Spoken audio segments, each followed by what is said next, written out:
Welcome to DWS Market Update. In the first week of February, 3 of the major central banks raised their key interest rates.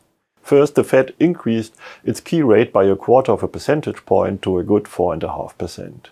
The Bank of England followed the next day with 50 basis points and a new rate of 4%. And finally, the ECB also raised its deposit rate by 0.5 percentage point to 2.5%. But that's not all. All three central banks are expected to raise rates again by the same amount at their next meetings.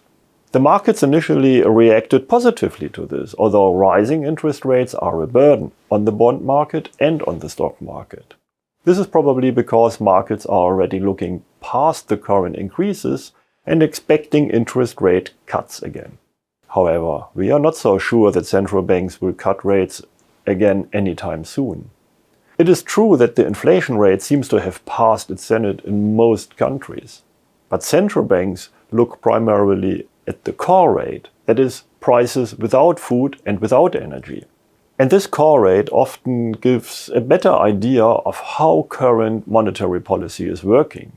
And the core rate is still just under 6% in the US and also above 5% in the euro area, not yet showing any signs of falling. The central banks cannot yet declare victory. On the other hand, the economy seems to be holding up better than was generally expected not long ago. The US currently has the lowest unemployment rate in over 50 years. Many institutes are revising their growth expectations for this year upward. If this pattern continues, central banks will not have to cut interest rates to support the economy. So, taken together, we are sticking to our picture that central banks will continue to raise interest rates and, most importantly, will not cut them anytime soon.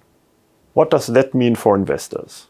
Well, one should be careful not to simply extrapolate the good performance of the last weeks.